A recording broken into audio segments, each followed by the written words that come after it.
मेरी आवाज़ सही आ रही है। अस्सलाम वालेकुम। आज का बेटा हमारा टॉपिक है सर्कुलेटरी सिस्टम। आज से हम स्टार्ट करेंगे, हमारा न्यू चैप्टर स्टार्ट हो रहा है सर्कुलेटरी सिस्टम। जी मैम। और सही है बेटा आवाज़? मैम आवाज़ स्लो बहुत आ रही है।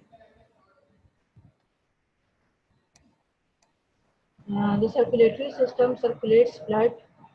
सही है बेटा? यस मैम, अब ठीक है। चलो ठीक है। अच्छा बेटा, आज से जो है आप लोगों का टॉपिक स्टार्ट हो रहा है, नया चैप्टर आप लोगों को स्टार्ट हो रहा है circulatory system. Basically circulatory system को हम कार्डियोवैस्कुलर सिस्टम भी बोलते हैं। इसमें बेसिकली बेटा आप लोग पढ़ोगे about blood vessels, capillaries, arteries, veins, उनके स्ट्रक्चर के बारे में, उनका फंक्शन। ठीक है, तो सर्कुलेटरी सिस्टम बेटा बेसिकली क्या करते हैं, circulates blood and lymph through the body. ठीक है, तो ये बेसिकली इसमें दोनों सिस्टम आ जाते हैं, ब्लड वेस्कुलर भी आ जाता है और लिम्फ वेस्कुलर सिस्टम भी आ जाता है। ठीक है, तो इस वजह से हमने कहा कि circulatory system circulates blood and lymph through the body, और इसी के अकॉर्डिंगली हम इसको दो डिवीजन्स में डिवाइड करते हैं, ब्लड वेस्कुलर और लिम्फ वेस्कुलर सिस्टम। ठीक है, अब जो इंटायर वेस्कुलर सिस्टम है, अब वेसल्स हैं, तो बेसिकली वेसल्स का स्ट्रक्चर आप लोगों को इतना बहुत पता होगा कि उसका जो होगा हॉलो विजर्स होती है, उसमें बेसिकली अंदर जो होता है वो ल्यूमेन होता है। तो इंटायर वेस्कुलर सिस्टम जो होता है वो इंटरनली लाइंड होता है by special type of simple squamous epithelium which is known as endothelium. यानी हर वेसल के जो इंटरनली सबसे अंदर वाली जो लाइनिंग होगी वो बेसिकली एंडोथेलियम होगी। अगर आप लोगों को याद हो, आप लोगों ने सिंपल स्क्वेमस एपिथेलियम की जब पढ़ी थी एग्जाम्पल्स, तो उसमें एंडोथेलियम मेसोथेलियम के आप लोगों ने टर्म्स पढ़ी थी। तो बेसिकली एंडोथेलियम जो है वो is the simple squamous epithelium, जो कि इंटरनली जो है वो लाइन करती है वेस्कुलर सिस्टम को। ठीक है, तो मतलब कैपिलरीज, आर्टरीज, वेन्स, जो भी जितनी भी वेसल्स हैं, उन सब की जो सबसे फर्स्ट लेयर होगी इंटरनली वो एंडोथेलियम होगी। ठीक है, which is made up of simple squamous epithelium. Next हम लोग देखते हैं blood vascular system. Blood vascular system को जैसे कि मैंने बताया कि also known as cardiovascular system, ये कार्डियोवेस्कुलर सिस्टम भी कहलाता है। और बेसिकली इसका फंक्शन क्या है कि it circulates blood through all parts of the body, और ब्लड जो होता है वो कैरीज करता है oxygen, nutrients and hormones to the body organs and tissues, and removes waste products as a result of metabolic activities of the cell. ठीक है, tissues को की तरफ ऑक्सीजन, न्यूट्रिएंट्स और अदर जो हार्मोन्स है वो लेके जाता है, और वहाँ से वेस्ट प्रोडक्ट्स को जो है वो रिमूव करता है। ठीक है, ये तो हो गया इसका बेसिकली ब्लड वेस्कुलर सिस्टम का काम क्या है। अब इस सिस्टम में के कंपोनेंट्स क्या हैं, तो सीवीएस जो है ब्लड वेस्कुलर सिस्टम, यानी कि जिसको हम कार्डियोवेस्कुलर सिस्टम भी कह रहे हैं, it basically consist of heart.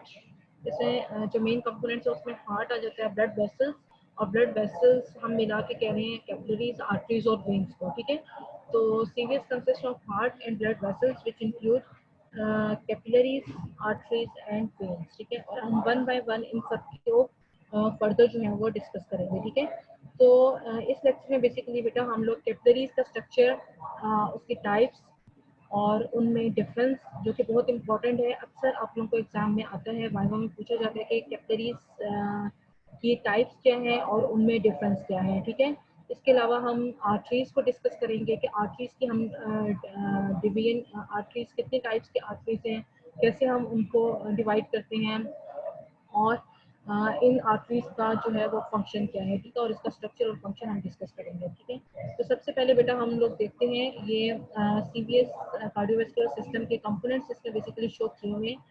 Pulmonary circulation से सिस्टमिक सर्कुलेशन दिखाई हुई है। फिलहाल हम लोग इसमें कंपोनेंट्स इसमें देखते हैं। हार्ट्स में से जो वेसल्स निकल रही हैं, the vessels which are red in colour, basically these are the arteries, जो कि ट्रांसपोर्ट करती हैं ऑक्सीजनेटेड ब्लड टू टिश्यूज। और इसी तरीके से जो vessels which are bluish in colour, these are the veins, जो कि बेसिकली कैरी करती हैं deoxygenated blood to the heart. और इसके अलावा जो है हमारे पास ये नेटवर्क्स बने हुए हैं डिफरेंट वेसल्स के, दीज आर द कैपिलरीज। ठीक है, ये नेटवर्क्स जो है वो बेसिकली बेटा कैपिलरीज होती हैं। कैपिलरीज हैं वो ये एक जगह है जहाँ पर बेसिकली जो है एक्सचेंज होता है गैसेस का एंड न्यूट्रिएंट्स का in between tissues and the blood, ठीक है। तो बेसिकली कैपिलरीज जो होती हैं वो अरेंज होती हैं इन द फॉर्म ऑफ नेटवर्क्स। ये इन्होंने नेटवर्क्स बनाए हुए हैं और ये जो है नेटवर्क्स की फॉर्म में होती हैं और ये जगह है जहाँ पे जो गैस एक्सचेंज और न्यूट्रिएंट्स का एक्सचेंज होता है, ठीक है। और बेसिकली कैपिलरीज जो होती हैं ये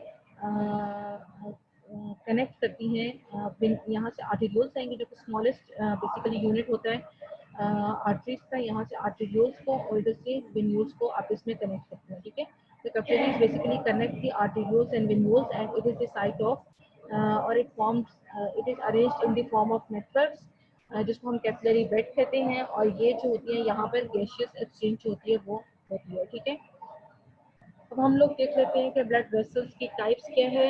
जैसे कि मैंने आप लोगों को बताया कि जो वेसल्स जो हैं वो लीव कर रही हैं हार्ट से, जिन्होंने ऑक्सीजन और न्यूट्रिएंट्स जो है वो टिश्यूज में लेके जाना है, उनको सप्लाई करना ऑक्सीजनेटेड ब्लड, उसको हम आर्टरीज कहते हैं। और ये आर्टरीज जो होती हैं इनको हम फर्दर डिवाइड करते हैं आर्टरीज और वेन्स को, दोनों को अकॉर्डिंग टू देयर साइज, ठीक है। तो इसमें बेसिकली जो सबसे लार्जेस्ट वेसल्स होती हैं जो कि नियर टू द हार्ट होती हैं, ये हार्ट से ब्लड लेके आती हैं बेसिकली। ये सबसे लार्ज ब्लड वेसल्स होती हैं और इनको हम कहते हैं लार्ज आर्टरीज या फिर इलास्टिक आर्टरी, ठीक है। इलास्टिक आर्टरी हम इनको क्यों कहेंगे, क्योंकि इसके चूड़ी का मीडियम में इलास्टिक जो मटेरियल होगा वो ज़्यादा होगा, ठीक है। इसके बाद इलास्टिक आर्टरी जो होंगी वो फर्दर डिवाइड होकर ब्रांचेस देंगी और एक छोटी जो इलास्टिक आर्टरी यानी कि लार्ज आर्टरीज हैं और ये यहाँ से अराइज करेंगी मीडियम साइज आर्टरीज।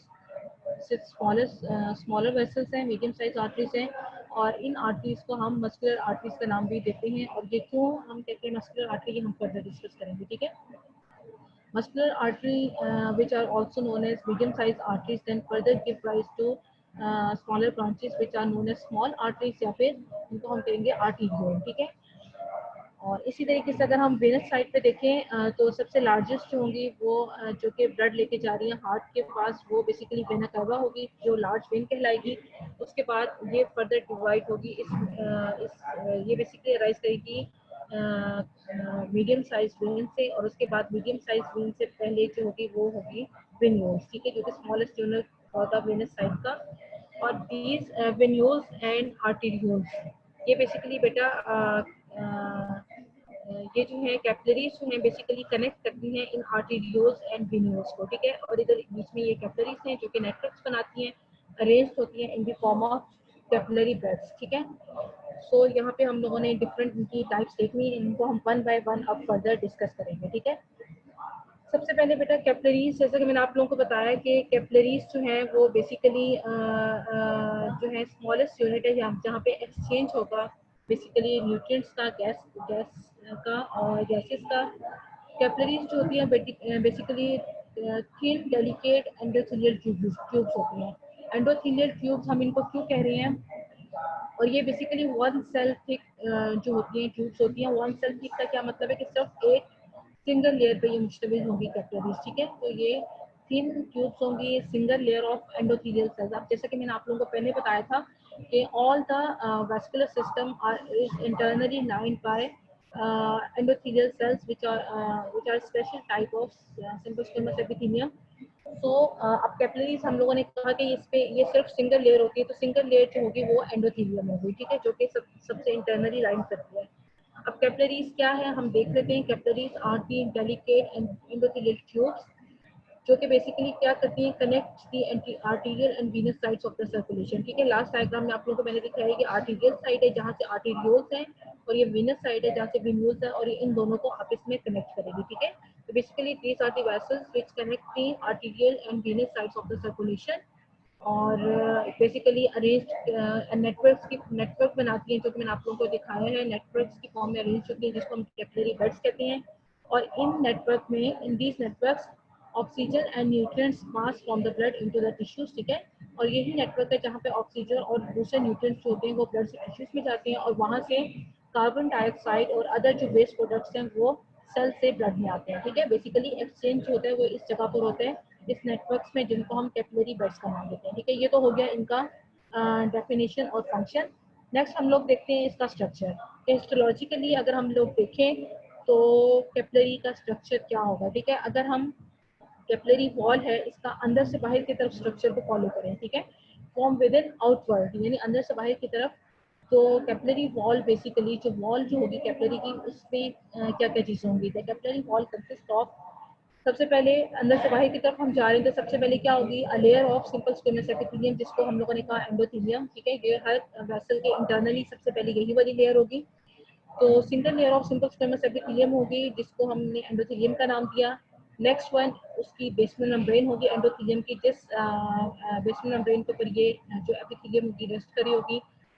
उसके बाद उसके बाहर की तरफ जाएं तो उसके एक स्पेशल टाइप के सेल्स जो कि कैपिलरीज में प्रेजेंट होते हैं जिनको हम पेरिसाइट्स का नाम देते हैं, ठीक है। तो तीसरे नंबर पे ये होंगे पेरिसाइट्स। ये टोटल बेसिकली कैपिलरी जो वॉल है उसका स्ट्रक्चर में क्या चीज़ें हैं। नंबर वन जो है layer of simple squamous epithelium which is known as endothelium. Next one is the basement membrane of the endothelium and outer to the basement membrane a specialized type of cells are present जिनको हम contractile sales भी कहते हैं। या हम further discuss करेंगे कि contractile sales क्यों कहते हैं और इनका क्या फंक्शंस हैं। वो these cells are known as pericytes, ठीक है। अब कैपिलरीज जो है उनका डायमीटर बेसिकली डिपेंड करता है। डायमीटर ऑफ द कैपिलरीज जो होते हैं वो वेरिएबल होता है, यानी कि जैसे कि मैंने आप लोगों को बताया था। अब हम लोग आगे फर्दर डिस्कस करेंगे डिफरेंट टाइप्स ऑफ कैपिलरीज को। तो टाइप्स ऑफ कैपिलरीज के हिसाब से इनका डायमीटर जो होगा कैपिलरीज का वो वेरी करेगा, ठीक है। नेक्स्ट हम लोग ये डायग्राम दिखाई हुई है, इसमें बेसिकली आप लोगों को जो है कैपिलरी वॉल में से जो है ट्रांसफर सेक्शन कट किया हुआ है और उसमें आप लोगों को इसका स्ट्रक्चर दिखाया हुआ है। कैपिलरी वॉल में अगर हम ये this one is the lumen, और ल्यूमेन को सबसे पहले जो लाइन करी है वो है endothelium, single layer of endothelial sales. अब अगर आप लोग ट्रांसफर सेक्शन जब लेंगे कैपिलरी वॉल का तो सिंगल लेयर होगी एंडोथेलियल सेल्स की, और इस लेयर में तकरीबन कैपिलरी में 2 या 3 एंडोथेलियल सेल्स प्रेजेंट होते हैं, इससे ज़्यादा प्रेजेंट नहीं होते, ठीक है। तो एंडोथेलियल सेल्स बेसिकली आप लोगों को बताया स्क्वेमस सेल्स होते हैं। आप लोग देख सकते हो इनके जो एंड्स हैं वो थिन होते हैं, वेवी सिलेटेड एंड्स होते हैं। सेंट्रल पार्ट जो होता है वो बल्ज कर रहा होता है due to the presence of oval nucleus, ठीक है। अब ये single layer of endothelial cell सबसे अंदर होगी जो कि ल्यूमेन को लाइन करेगी। Next one will be the basement membrane, जिसको ऊपर ये सेल्स जो हैं वो रेस्ट कर रहे हैं एपिथेलियम।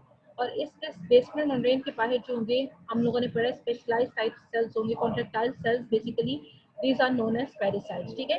तो ये कैपिलरी वॉल का जो है वो स्ट्रक्चर है और ये बेसिकली उस वॉल में से हमने ट्रांसफर सेक्शन कट किया और ट्रांसफर सेक्शन जब आप लोगे तो उसमें आप लोगों को ये राउंड स्ट्रक्चर इस तरह नजर आएगा, ठीक है।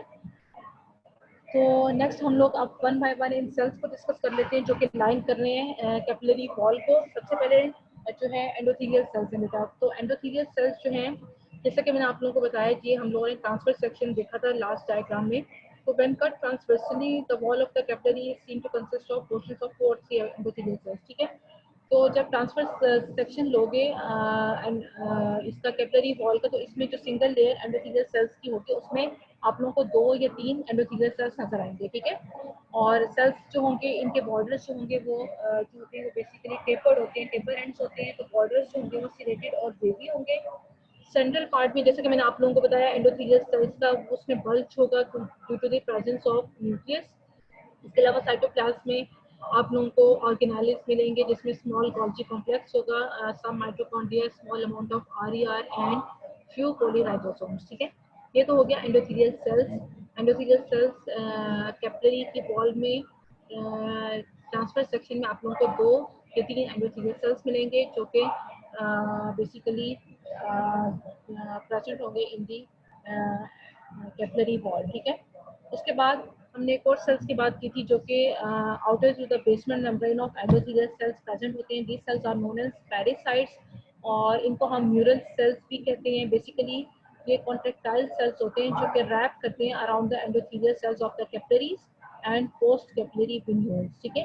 कैपिलरीज और पोस्ट कैपिलरी वेन्यूल्स के ऊपर ये के बाहर ये प्रेजेंट होंगे और ये एंडोथेलियल सेल्स को इन्होंने रैप किया होगा बाहर की तरफ से, ठीक है। कॉन्ट्रेक्टाइल सेल्स हैं।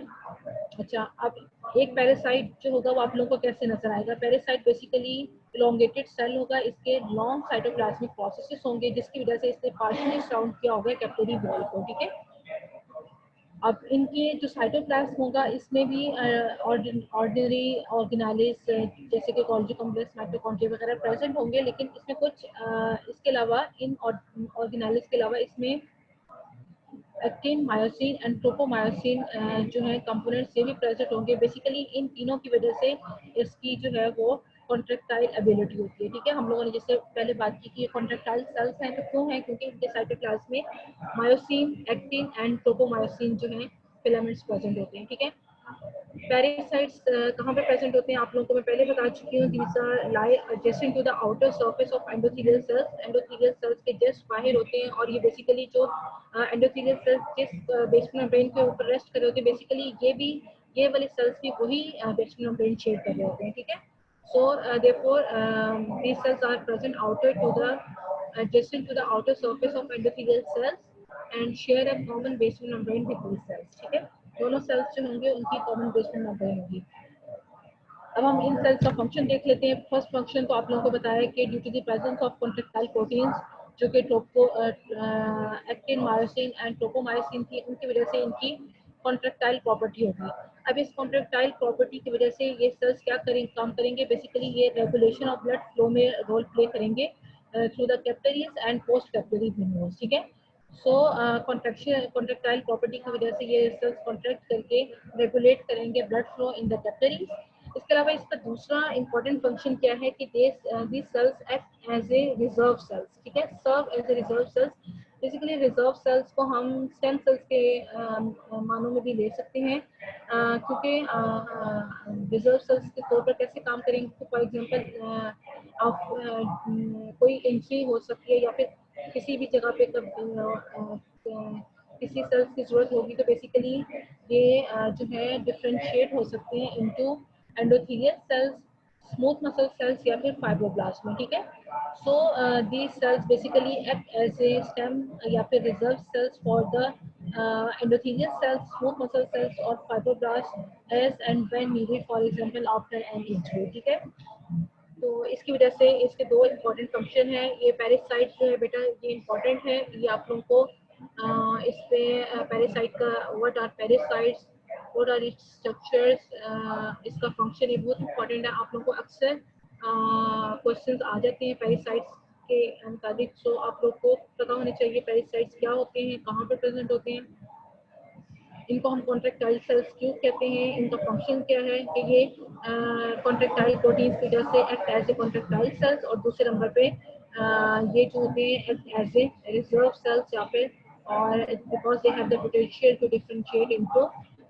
Endothelial cells, smooth muscle cells और फाइब्रोब्लास्ट। ठीक है, सो हम लोगों ने अब तक कैपिलरी जो वॉल ऑफ कैपिलरी है बेसिकली हमने उसका स्ट्रक्चर डिस्कस कर लिया। Now we will discuss the classification of capillaries या फिर टाइप्स ऑफ कैपिलरीज। ठीक है, सो हम अब जो है क्लासिफिकेशन हम कैपिलरीज को किस बेस पे करेंगे? On the basis of structure. ठीक है,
कॉन्टिन्यूस होगी, फिनेस्टेटेड होगी और डिसकॉन्टिन्यूस कैपिलरीज होंगी। ठीक है, इसके बाद अब हम वन बाय वन देखते हैं इन कैपिलरीज की टाइप्स को। और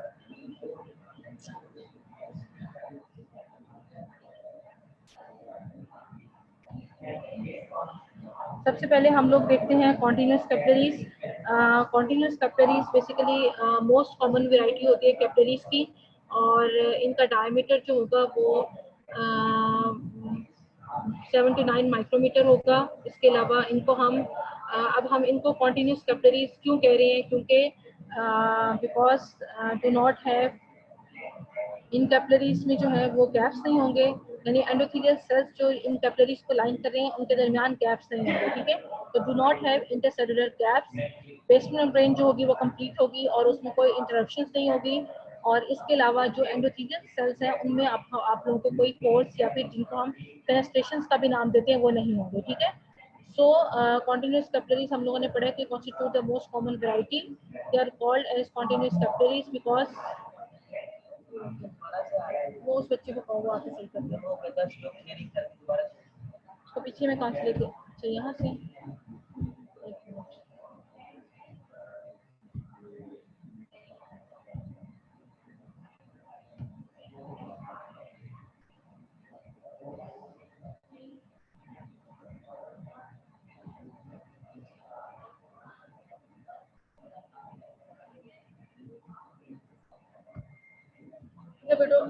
बच्चों हम लोग कॉन्टिन्यूस कैपिलरीज की बात कर रहे थे। इसमें continuous capillaries basically the most common variety of capillaries है इन द बॉडी।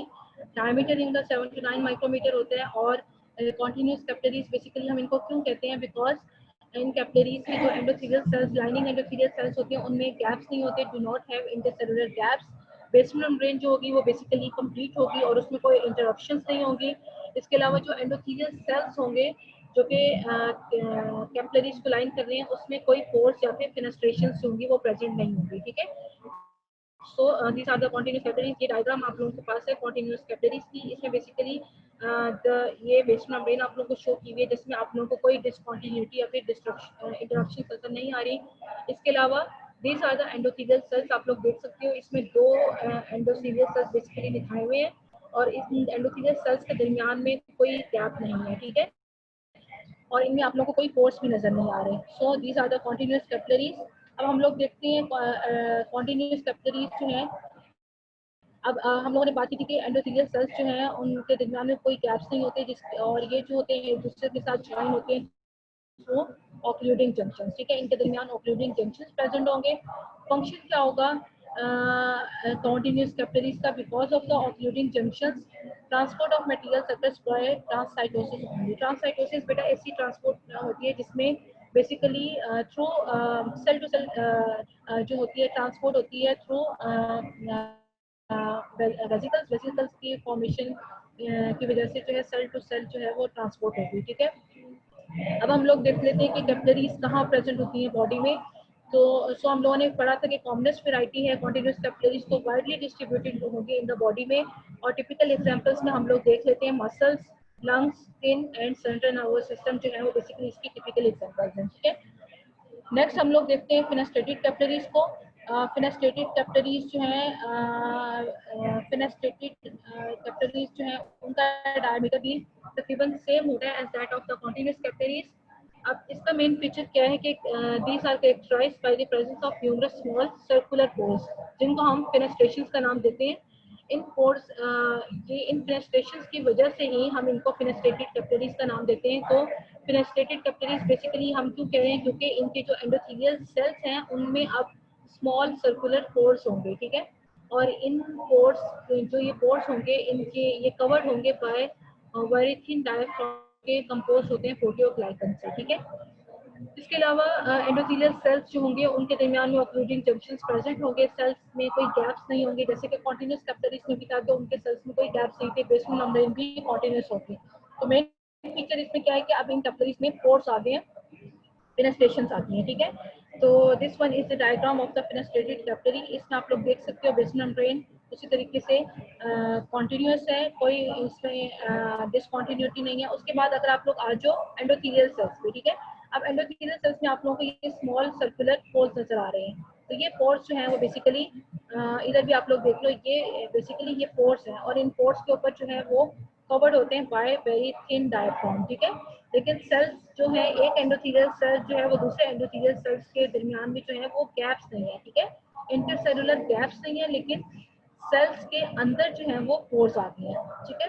अब इनका फंक्शन हम लोग देख लेते हैं कि इन पोर्स की वजह से ये these capillaries are more permeable than the continuous capillaries. और उसके बाद बेसिकली ये क्या करते हैं, इनका फंक्शन क्या है कि allow the passage of small molecules and limited amount of proteins to pass through the capillary wall. ठीक है, तो स्मॉल मॉलिक्यूल्स और कुछ प्रोटीन्स जो हैं वो भी पास कर सकती हैं कैपिलरी वॉल से। अब हम इसकी लोकेशन देख लेते हैं, ये कहाँ पर प्रेजेंट होगी। बेसिकली इनका ये उस जगह पे प्रेजेंट होगी जहाँ पे एक्सटेंसिव मॉलिक्यूलर एक्सचेंज जो होगा ब्लड के साथ रिक्वायर्ड होगा। सो वो कौन कौन सी जगह हैं, for example intestinal villi, these are present in the small intestine. And next one is the renal glomeruli, structure present in kidney and the endocrine glands। बेसिकली ये वो जगह हैं जहाँ पे एक्सटेंसिव मॉलिक्यूलर एक्सचेंज जो होगा वो रिक्वायर्ड होता है। ठीक है, so the third type of the capillaries are the discontinuous capillaries। Discontinuous capillaries जो हैं बेटा, इसको हम लोग डिसकॉन्टिन्यूस कैपिलरीज क्यों कहते हैं, और इसका एक और नाम है जिसको हम कहते हैं साइनोसॉइडल कैपिलरीज या सिंपली साइनोसॉइड्स। ठीक है, तो हम फर्दर देखेंगे कि हम इनको साइनोसॉइडल कैपिलरीज क्यों कह रहे हैं और डिसकॉन्टिन्यूस कैपिलरीज क्यों कह रहे हैं। सबसे पहले हम देख लेते हैं कि ये साइनोसॉइडल कैपिलरीज क्यों हैं। हम लोगों ने बात की थी कॉन्टिन्यूस और फेनेस्ट्रेटेड कैपिलरीज दोनों का डायमीटर मोर और लेस सेम है, लेकिन जो डिसकॉन्टिन्यूस कैपिलरीज या फिर साइनोसॉइडल कैपिलरीज हैं बेसिकली इनका डायमीटर जो होता है वो ज़्यादा होता है, जिसकी वजह से इसका ल्यूमेन जो होगा वो बड़ा होगा। और डायमीटर कितना होगा, 30 to 40 माइक्रोमीटर तक इनका डायमीटर होगा। और इस डायमीटर या फिर लार्ज ल्यूमेन की वजह से बेसिकली हम इनको साइनोसॉइडल कैपिलरीज कहते हैं। ठीक है, साइनोसॉइडल कैपिलरीज का ल्यूमेन जो होता है वो लार्ज होता है। दूसरे नंबर पे हम बात करते हैं डिसकॉन्टिन्यूस कैपिलरीज क्यों कहते हैं इनको, बिकॉज जो इनकी एंडोथेलियल सेल्स होते हैं उनके अब दरमियान में वाइड गैप्स होंगे। ठीक है, आप लोगों ने फेनेस्ट्रेटेड और कॉन्टिन्यूस कैपिलरीज के बारे में पढ़ा कि उनमें गैप्स नहीं होते और वो आपस में एक दूसरे के साथ लिंक होते हैं थ्रू ऑक्लूडिंग जंक्शन। ठीक है, तो उनमें ऑक्लूडिंग जंक्शन प्रेजेंट होते हैं, जबकि इन कैपिलरीज के एंडोथेलियल सेल्स में वाइड गैप्स होंगे। इस वजह से हम इनको डिसकॉन्टिन्यूस कैपिलरीज भी कहते हैं। इसके अलावा इनके जो एंडोथेलियल सेल्स है उसमें पोर्स भी प्रेजेंट होंगे और उन पोर्स को वो cover which are not spanned by diaphragm. यानी कैपिलरीज में आप लोगों ने पढ़ा था पोर्स होंगे लेकिन वो कवर्ड होंगे बाय डायफ्राम, लेकिन these pores are not spanned by diaphragm. ठीक है, नेक्स्ट बात कर लेते हैं बेसमेंट मेम्ब्रेन की। तो इनकी बेसमेंट मेम्ब्रेन जो होगी वो भी इंटरप्टेड या फिर इनकम्प्लीट होगी। ठीक है, और खासतौर पर जहाँ पर सेल्स के दरमियान में गैप्स होंगे वहाँ से बेसमेंट मेम्ब्रेन जो होगी वो एब्सेंट होगी। अब हम इसकी डायग्राम में देख लेते हैं। अब आप लोग देखो इसकी बेसमेंट मेम्ब्रेन बाकी दो कैपिलरीज की बेसमेंट मेम्ब्रेन के मुकाबले में इनकम्प्लीट है, डिस्ट्रक्टेड है। दूसरे नंबर पे देखो एंडोथेलियल सेल्स, एंडोथेलियल सेल्स के दरमियान में आप लोगों को वाइट गैप्स नजर आ रहे हैं और इन गैप्स की वजह से ही हमने कहा है कि these are the discontinuous capillaries. ठीक है, इसके अलावा इनमें पोर्स प्रेजेंट होंगे और पोर्स जो होंगे which not spanned by diaphragm. ठीक है, फंक्शन क्या है इनका, basically minimal exchange of macromolecules between the blood and tissues ये अलाउ करते हैं और बेसिकली परमिट करते हैं passage of cells from the blood into the tissues and vice versa. ठीक है, कहाँ पर प्रेजेंट होंगे, these are present primarily in the liver, spleen and bone marrow. इसके अलावा कुछ एंडोक्राइन ग्लैंड्स में भी साइनोसॉइडल कैपिलरीज होते हैं जैसे कि सुप्रारीनल ग्लैंड जिसको हम एड्रीनल ग्लैंड भी कहते हैं। ठीक है, तो बेटा ये हम लोगों ने कैपिलरीज पढ़ ली, ये बहुत इंपॉर्टेंट है और इसमें बेसिकली आप लोगों को टाइप्स ऑफ कैपिलरीज और इनका डिफरेंस लिखने को अक्सर आ जाता है। हम इसलिए इसको एक बार फिर रिवाइज कर लेते हैं। टाइप्स ऑफ कैपिलरीज में कॉन्टिन्यूस हम लोगों ने क्यों कहा था कैपिलरीज को, क्योंकि बेसमेंट मेम्ब्रेन कॉन्टिन्यूस है, एंडोथेलियल सेल्स जो हैं वो भी कॉन्टिन्यूस हैं और उनमें गैप्स नहीं है। ठीक है, उसके बाद फेनेस्ट्रेटेड में हमने कह दिया था कि अब इसमें फेनेस्ट्रेशंस आ जाएंगी एंडोथेलियल सेल्स में, बाकी इसकी बेसमेंट मेम्ब्रेन जो है वो भी कॉन्टिन्यूस ही होगी। लास्ट वन जो है वो साइनोसॉइडल कैपिलरीज है। एक तो इसका डायमीटर ज्यादा होगा जिसकी वजह से हम इसको साइनोसॉइडल कह रहे हैं।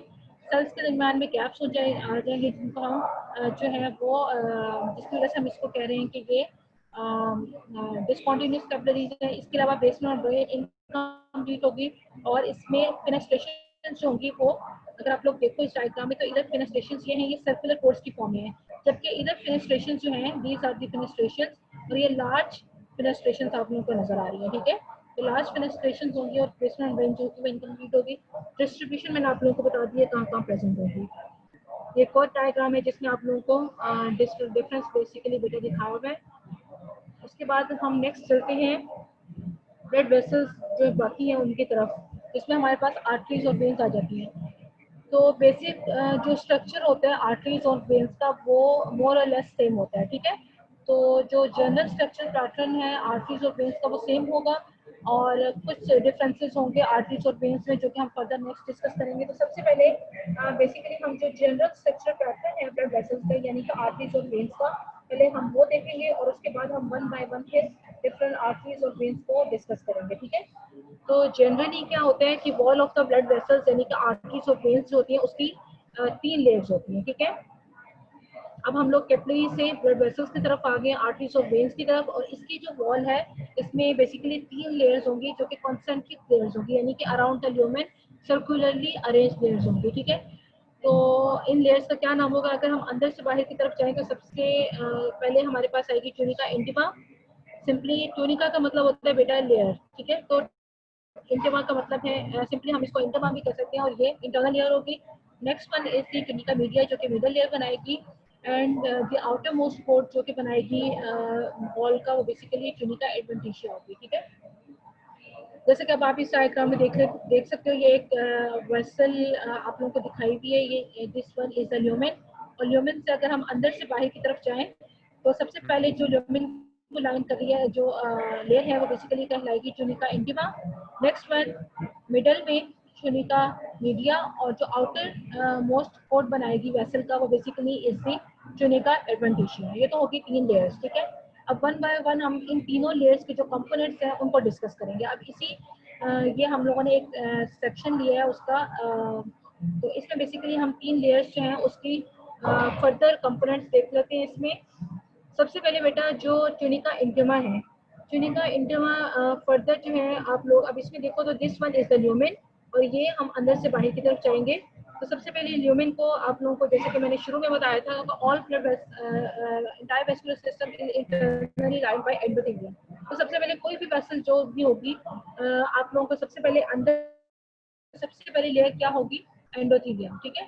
दीस आर द स्क्वेमस सेल्स जो कि लाइन कर रहे हैं ल्यूमेन को, और एंडोथेलियम में सबसे पहले बेसिकली अब हम कंपोनेंट डिस्कस कर रहे हैं ट्यूनिका इंटिमा के। तो first one from with in outward, सबसे पहले एंडोथेलियम होगी। एंडोथेलियम के नीचे थोड़ा सा हल्का सा लूज कनेक्टिव टिश्यू होगा जिसको हम कहेंगे सब एंडोथेलियल कनेक्टिव टिश्यू, ठीक है। और उसके बाद एक लेयर होगी इलास्टिक मटेरियल की which is known as internal elastic lamina, जो कि बेसिकली सेपरेट करेगी ट्यूनिका इंटिमा को फ्रॉम ट्यूनिका मीडिया, ठीक है। So here are 3 components of tunica intima. First one is the endothelium, next subendothelial connective tissue, and the third one is the tunica intima, which basically separate the intima from media. अब आ जाते हैं हम media में। Media जो है उसमें basically आप लोगों को मसल्स मिलेंगे, स्मूथ मसल्स जो कि कॉन्सेंट्रिकली अरेंज होंगे अराउंड द वॉल। उसके बाद इस मसल्स के दरमियान में आप लोगों को कहीं कहीं कोलेजन इलास्टिक फाइबर्स वगैरह जो है वो मिलेंगे, ठीक है। इसके अलावा मीडिया की जो आउटर लेयर होगी वो एक्सटर्नल इलास्टिक लैमिना कहलाएगी, और बेसिकली एक्सटर्नल इलास्टिक लैमिना जो होगी वो सेपरेट करेगी मीडिया को फ्रॉम एडवेंटिशिया, ठीक है।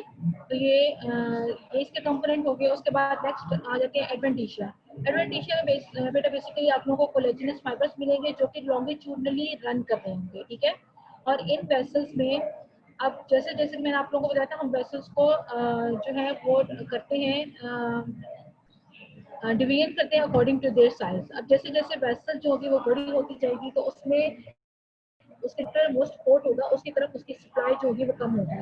तो इसको देखते हुए इनकी जो इनको जो है कुछ स्मॉल वेसल्स जो होंगी वो सप्लाई करेंगी इसके आउटर मोस्ट पोर्ट को, और इन स्मॉल वेसल्स को हम वेजा विजोरम, और अगर नर्व्स होंगी तो उनको हम नर्वी विजोरम कहते हैं, ठीक है। तो बेसिकली ये आउटर मोस्ट पोर्ट में ये वेसल्स और नर्व दिखाएंगे जो कि बेसिकली सप्लाई करेंगे आउटर मोस्ट पोर्ट को। अब नेक्स्ट वन बाय वन हम लोग डिस्कस कर लेते हैं। Tunica intima inner most port of the blood vessels आप लोगों को बताया इनर मोस्ट लेयर है। इसकी फर्दर 3 लेयर्स हैं फ्रॉम विद इन आउटवर्ड्स। अगर आप लोग जाओगे तो सबसे पहले क्या होगी? एंडोथेलियम, जो कि single layer of endothelial sales होगी जो कि लाइन करेगी ल्यूमेन को। उसके बाद एंडोथेलियम के नीचे सब एंडोथेलियल लेयर होगी, वो basically it is the thin layer of delicate loose connective tissue, ठीक है। और ये बेसिकली प्रेजेंट होगी beneath the endothelium, basement membrane of endothelium, और उसके बाहर जो होगी internal elastic lamina internal elastic lamina basically outer most boundary बना रही है ट्यूनिका इंटिमा की इन सम आर्टरीज। सम आर्टरीज हम इसलिए कह रहे हैं क्योंकि ये ऑल आर्टरीज में प्रेजेंट नहीं होती, ठीक है। तो सारी इंटरनल इलास्टिक लैमिना बेसिकली कुछ में प्रेजेंट होगा। और इंटरनल इलास्टिक लैमिना बेसिकली है क्या, ये फिनेस्ट्रेटेड लेयर है इलास्टिक मटेरियल की, और जिसको हम इलास्टिन कहते हैं, ठीक है। इलास्टिक मटेरियल क्या है, इलास्टिन बेसिकली प्रोटीन है, और ये बेसिकली फिनेस्ट्रेटेड लेयर बनाती है इलास्टिक मटेरियल की, ठीक है। Next one is the tunica media, middle layer है। अभी हम ये सारे जनरल स्ट्रक्चर को ही एक्सप्लेन कर रहे हैं कि जनरली आर्टरीज और वेन का जो मेन स्ट्रक्चर होगा उसमें ये कंपोनेंट्स होंगे, ठीक है।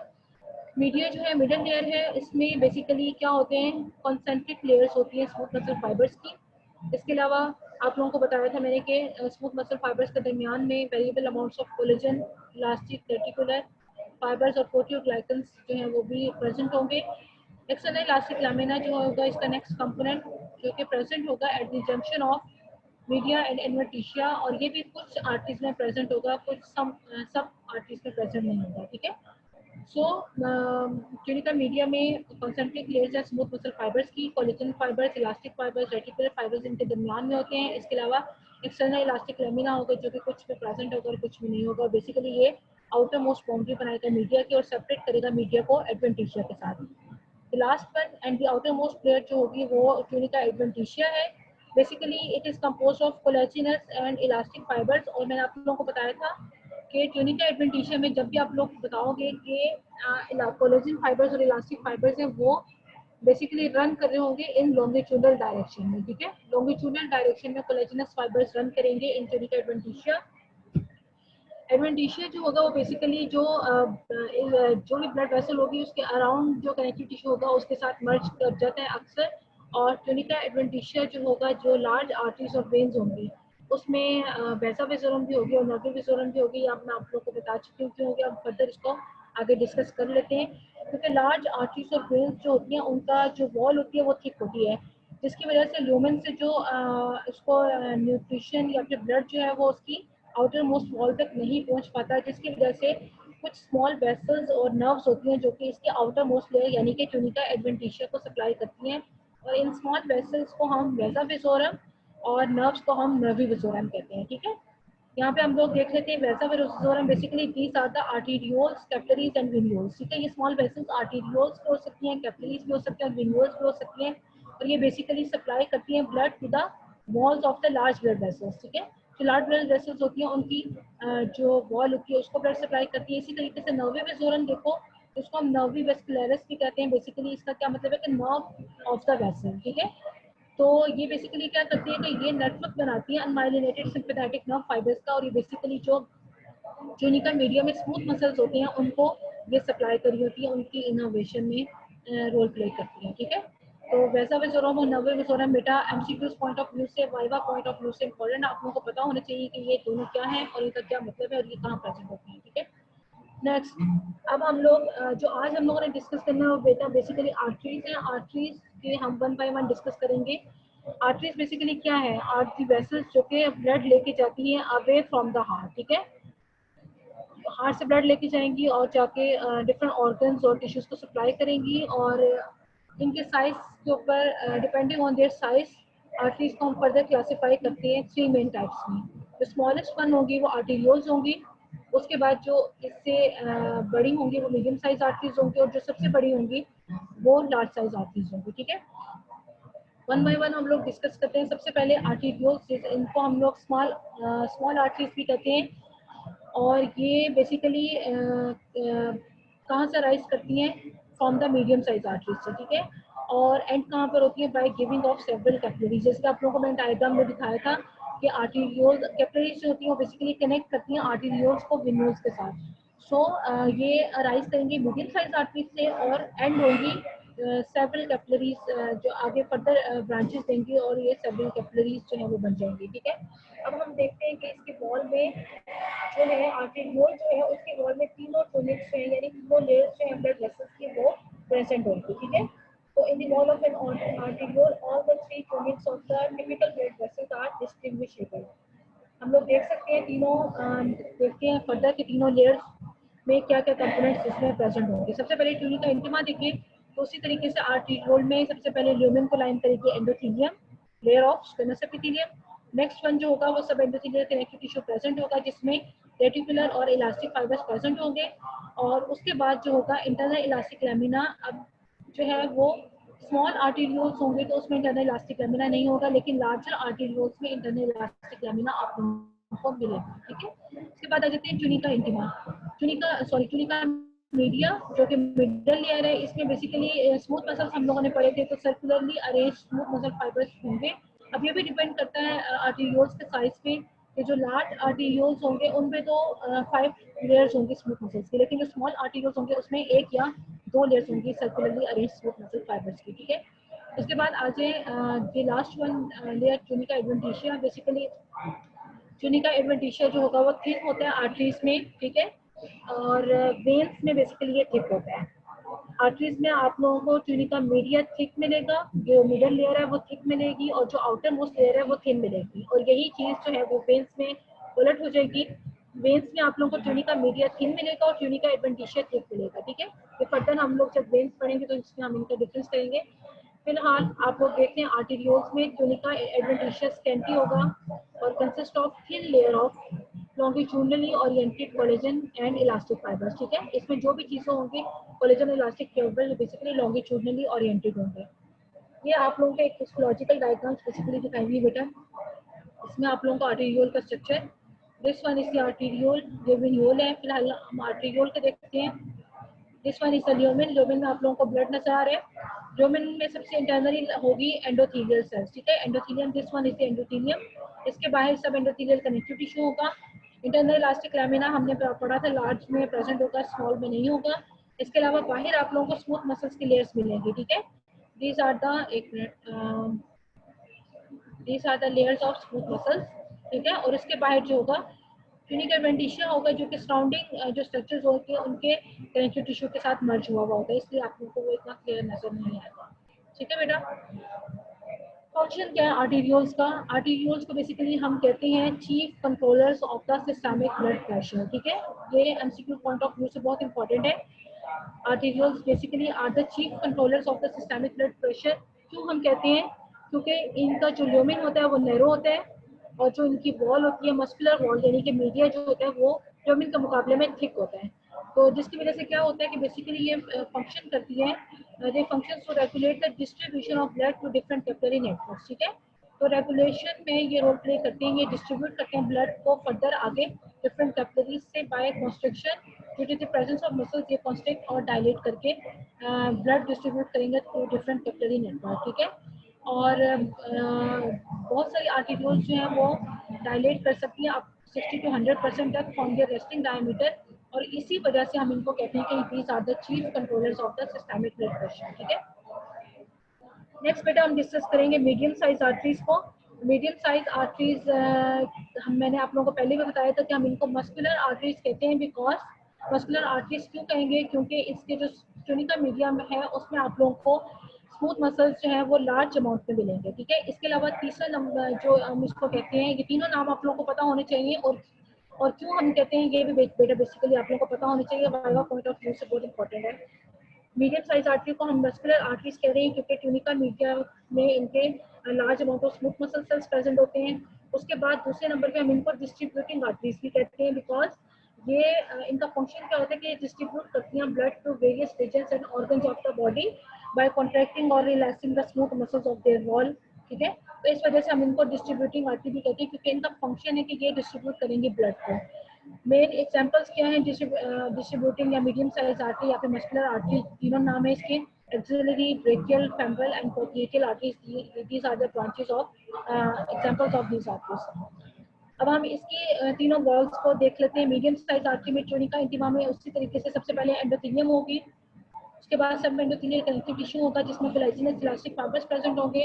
अब मीडियम साइज आर्टरीज ऐसी आर्टरीज हैं जिसमें इंटरनल इलास्टिक लैमिना और एक्सटर्नल इलास्टिक लैमिना जो है वो प्रोमिनेंट होता है। ठीक है, इंटरनल इलास्टिक लैमिना प्रोमिनेंट होगा और बेसिकली किस फॉर्म में प्रेजेंट होगा? Thick fenestrated sheet of elastin. और लैमिना जो इंटरनल इलास्टिक लैमिना जो होगा आप लोगों को जो सेक्शंस होंगे उसमें बेसिकली बेटा वेवी अपीयरेंस देगा, क्योंकि पोस्टमार्टम कॉन्ट्रैक्शन होती है स्मूथ मसल्स की, जिसकी वजह से ये इंटरनल इलास्टिक लैमिना जो होता है वो फोल्डिंग शो करता है, ठीक है। उसके बाद ट्यूनिका मीडिया है, ट्यूनिका मीडिया भी जो है वो मोस्ट प्रोमिनेंट लेयर होती है मीडियम साइज आर्टरी की। आर्टरी इसमें बेसिकली ट्यूनिका मीडिया जो होती है वो थिक होती है, वेरी प्रोमिनेंट लेयर होगी, और इसमें स्मूथ मसल्स की अप टू 40 लेयर्स जो होंगी, 40 लेयर्स तक स्मूथ मसल्स प्रेजेंट होंगे। इसके अलावा इन स्मूथ मसल्स की लेयर्स में आप लोगों को इलास्टिक और रेटिकुलर फाइबर्स भी मिलेंगे, और इनके दरमियान इसके अलावा मैंने आप लोगों को बताया कि एक्सटर्नल इलास्टिक लैमिना जो होगा वो लार्ज मस्कुलर आर्टरी में आप लोगों को प्रोमिनेंट नजर आएगा, ठीक है। उसके बाद ट्यूनिका एडवेंटिशिया की बात करते हैं, तो ट्यूनिका एडवेंटिशिया में वही लॉन्गिट्यूडिनली कोर्सिंग कोलेजिनस और इलास्टिक फाइबर्स होंगे, और ट्यूनिका एडवेंटिशिया थिन होगा एज कम्पेयर टू वेन्स। ये हमारे पास मीडियम साइज या मस्कुलर आर्टरी के डायग्राम है। इसमें आप लोग देख सकते हो कि वेवी अपीयरेंस दे रहा है internal elastic lamina. This one is the internal elastic lamina. इसके अंदर की साइड पे सब एंडोथेलियल कनेक्टिव टिश्यू और एंडोथेलियम आप लोगों को मिलेगी, बीच में आप लोगों को ब्लड शो हुआ हुआ है ल्यूमेन में। बाहर आप लोग यहाँ से लेकर यहाँ तक this one is the tunica media, और इसमें आप लोग देख सकते हो स्मूथ मसल्स की लेयर्स जो है वो सर्कुलरली अरेंज आप लोगों को नजर आ रही हैं, और इसके बाहर जो है this one is the tunica adventitia. ठीक है, ट्यूनिका एडवेंटिशिया बेटा थिन होगा आर्टरीज में और थिक होगा वेन्स में। साथ ही ये वेन का सेक्शन आप लोगों को दिखाया गया है, ये हम फर्दर नेक्स्ट में डिस्कस करेंगे। और ये बेसिकली लॉन्गिट्यूडनली ओरिएंटेड कोलेजन और इलास्टिक फाइबर्स आप लोगों को ट्यूनिका एडवेंटिशिया में शो किए हुए हैं, ठीक है। Next one large size arteries, ठीक है। लार्ज साइज आर्टरीज बेटा लार्ज साइज आर्टरीज हम क्यों कह रहे हैं, लार्ज डायमीटर होते हैं। अब लार्ज साइज आर्टरीज को हम इलास्टिक आर्टरीज भी कहते हैं और कंडक्टिव आर्टरीज भी कहते हैं। अब हम इसको देखते हैं कि इलास्टिक आर्टरीज हम क्यों कहते हैं। इलास्टिक आर्टरीज बेटा हम इसलिए कहते हैं क्योंकि इसकी ट्यूनिका मीडिया में आप लोगों को large amount of elastic tissue मिलेगा, ठीक है। इस वजह से हम इसको इलास्टिक आर्टरीज कहते हैं। कंडक्टिंग आर्टरीज क्यों कह रहे हैं, कंडक्टिंग आर्टरीज इसलिए कह रहे हैं क्योंकि ये क्लोज टू द हार्ट होती है, तो इसमें हार्ट से कंडक्ट करना ब्लड को टू द मीडियम साइज, जिनको हम लोगों ने डिस्ट्रीब्यूटिंग आर्टरीज का भी नाम दिया था, ठीक है। तो इलास्टिक आर्टरीज, कंडक्टिंग आर्टरीज और लार्ज साइज आर्टरीज तीनों एक ही नाम है, और ये आप लोगों को पता होनी चाहिए। मेन एग्जांपल्स एओर्टा और उसकी मेन ब्रांचेस जिसमें पल्मोनरी ट्रंक और बाकी चीजें आ जाती हैं। अब हम इसकी लेयर्स को डिस्कस करते हैं। ट्यूनिका इंटिमा रिलेटिवली थिक होगी, लार्ज आर्टरी में एंडोथेलियम होगी, सब एंडोथेलियल कनेक्टिव टिश्यू में कोलेजिनस इलास्टिक फाइबर्स होंगे। इंटरनल इलास्टिक लैमिना बेटा इसमें हम आइडेंटिफाई नहीं कर सकते क्योंकि इंटरनल इलास्टिक लैमिना बेसिकली जो इलास्टिक टिश्यू होगा ट्यूनिका मीडिया का उसके साथ मर्ज हो जाता है, तो हम उसकी अबेंडेंस की वजह से हम, क्योंकि इंटरनल इलास्टिक लैमिना में फिनेस्ट्रेटेड इलास्टिक मटेरियल से बना हुआ है जिसको इलास्टिन का नाम दिया है, और इलास्टिक टिश्यू जो कि ट्यूनिका मीडिया में प्रेजेंट होगा वो भी फिनेस्ट्रेटेड लैमिनी की फॉर्म में प्रेजेंट होगा, जिसकी वजह से ये दोनों आपस में मर्ज कर जाएंगे। इसलिए इसमें इंटरनल इलास्टिक लैमिना जो होगा वो आइडेंटिफाइड नहीं होता। ट्यूनिका मीडिया में आप लोग देखो consist of elastin, smooth muscles, collagen fibres और ग्राउंड सब्सटेंस होते हैं। और इलास्टिन आप लोगों को मैंने बताया कि मेन कंपोनेंट इलास्टिक आर्टरीज का जो है वो इलास्टिक मटेरियल है जिसको इलास्टिन का नाम दिया है। और ये इलास्टिक मटेरियल किस फॉर्म में होते हैं, इलास्टिन किस फॉर्म में आप लोगों को मिलेगी, फिनेस्ट्रेटेड लैमिनी की फॉर्म में, जो कि कॉन्सेंट्रिक लेयर्स बनाएंगे, अरेंज होंगे in the form of concentric layers. जैसा कि मीडियम साइज आर्टरी में स्मूथ मसल्स अरेंज थे, इसमें आप इलास्टिक आर्टरी में आप लोगों को इलास्टिक लैमिनी कॉन्सेंट्रिकली अरेंज टेस्ट मिलेंगे, ठीक है। और इलास्टिक लैमिनी जो होंगे एज के अकॉर्डिंग टू द एज इनका नंबर जो होगा वो इंक्रीज होगा। फॉर एग्जांपल न्यू बॉर्न के एओर्टा में आप लोगों को 40 तक लैमिनी, इलास्टिक लैमिनी की लेयर्स मिलेंगी, जबकि एडल्ट्स में आप लोगों को अप टू 70 लेयर्स ऑफ लैमिनी जो होंगे वो नजर आएंगे, ठीक है। एक्सटर्नल इलास्टिक लैमिना जो होता है लार्ज आर्टरीज में नहीं प्रेजेंट होता। ट्यूनिका एडवेंटिशिया इसका थिन होगा, उसमें मेनली कोलेजन इलास्टिक फाइबर्स जो कि लॉन्गिट्यूडनली रन कर रहे होंगे, और इसके अलावा एक मैक्रोफेजेस और फाइब्रोब्लास्ट भी आप लोगों को मिलेंगे, ठीक है। This one is diagram of the large artery जिसको हम इलास्टिक आर्टरी या कंडक्टिंग आर्टरी का भी नाम दे रहे हैं। सबसे इंटरनली देखो दिस वन ल्यूमेन, यहाँ पर एंडोथेलियल सेल्स की लेयर नजर आ रही है। ट्यूनिका इंटिमा हम लोगों ने पढ़ा था थोड़ा सा थिक होगा, इसके नीचे सब एंडोथेलियल कनेक्टिव टिश्यू है। इसमें आप लोगों को इंटरनल इलास्टिक लैमिना क्लियरली दिखाया गया है, और इंटरनल इलास्टिक लैमिना जो होता है वो कोरुगेटेड होते हैं, फिनेस्ट्रेटेड होते हैं। अब आप लोग देखो यहाँ से लेकर यहाँ तक दिस वन, ये सारा जो है वो ट्यूनिका मीडिया है, और ट्यूनिका मीडिया जो है आप लोगों को पहले बता चुकी हूँ कि क्लियर होती है आर्टरीज की। और लार्ज आर्टरी में या इलास्टिक आर्टरी में ट्यूनिका मीडिया का जो मेन कंपोनेंट है वो बेसिकली क्या होते हैं, इलास्टिक लैमिनी, ठीक है। इलास्टिक लैमिनी आप लोगों को फिनेस्ट्रेटेड सी ब्लैक सी जो लाइंस नजर आ रही हैं, ये बेसिकली इलास्टिक लैमिनीज हैं जो कि इन the form of fenestration current होते हैं। ये देखिए फेनेस्ट्रेटेड लैमेली, और ये कॉन्सेंट्रिकली अरेंज होते हैं अराउंड द वेसल वॉल, और उसके इनके दरमियान में आप लोगों को कोलेजन इलास्टिक फाइबर्स और कुछ स्मूथ मसल फाइबर्स भी आप लोगों को मिलेंगे, जैसे ये स्मूथ मसल फाइबर्स दिखाया हुआ है, ठीक है। मेन कंपोनेंट क्या है, इलास्टिक लैमेली या फिर इलास्टिक फाइबर्स के हम इनको कहते हैं। Last one is the tunica adventitia. जैसा कि ट्यूनिका एडवेंटिशिया मैं आप लोगों को पहले बता चुकी हूँ, इसमें कोलेजन फाइबर जो होंगे वो लॉन्गिट्यूडनली रन करते हैं, और इसके लार्ज आर्टरीज और लार्ज वेन्स जो हैं जिनकी वॉल्स होती हैं वो थिक होती हैं, उसमें इनकी अपनी वेसल्स होती हैं जो कि सप्लाई करती हैं इनकी वॉल को, और इनको हम वेजा विजोरम कहेंगे, और वेजा विजोरम में वेन्यूल भी आती हैं। This one is the venule और this one is the arteriole. तो इसमें आप लोगों को वेन्यूल और आर्टीरियोल दोनों मिलेंगी। इसके अलावा यहाँ पे विजोरम भी प्रेजेंट होती है, ठीक है। ये तो हो गया इसका स्ट्रक्चर। फंक्शन क्या है, अब इसमें आप लोग पढ़ चुके हो कि इसकी जो वॉल है उसमें अबंडेंस ऑफ इलास्टिक टिश्यू होता है, ठीक है, जिसकी वजह से क्या होता है कि बेसिकली ये इनको हम प्रेशर रिजर्वायर्स भी कहते हैं, ठीक है। तो बेसिकली इलास्टिक टिश्यू की वजह से जब फोर्स से ब्लड आएगा फ्रॉम हार्ट से लार्ज आर्टरीज में, तो बेसिकली ये क्या करेंगे, एक्सपैंड करेंगे, और जब ड्यूरिंग डायस्टली जो होंगे इलास्टिक लेवली जो होंगे वो दोबारा रिकॉइल करेंगे, अपनी पोजीशन में वापस आएंगे, और इस वजह से ये जो मेंटेन करेंगे ब्लड प्रेशर को, ठीक है। तो abundance of elastic tissue enables them to maintain arterial pressure during diastole. During systole क्या होगा, elastic lamella expand causing it to store force of heartbeat, while during diastole elastic lamella recoil करेंगे, thus maintaining the blood pressure, ठीक है। तो बेटा आज हम लोगों ने आर्टरीज को डिस्कस किया है। नेक्स्ट लेक्चर में हम लोग वेन्स को इसी तरीके से हम लोग डिस्कस करेंगे।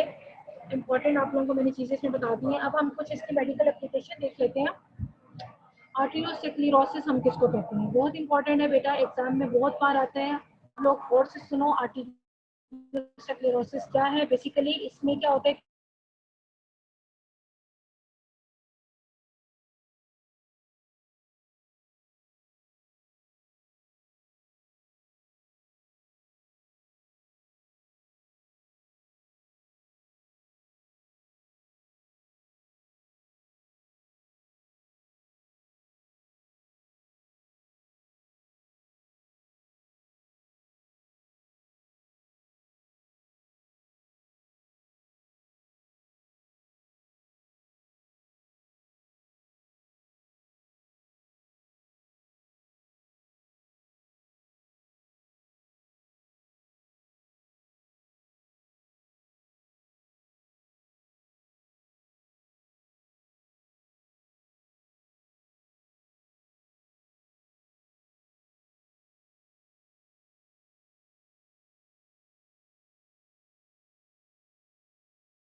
changes which results in thickening and loss of elasticity of their walls.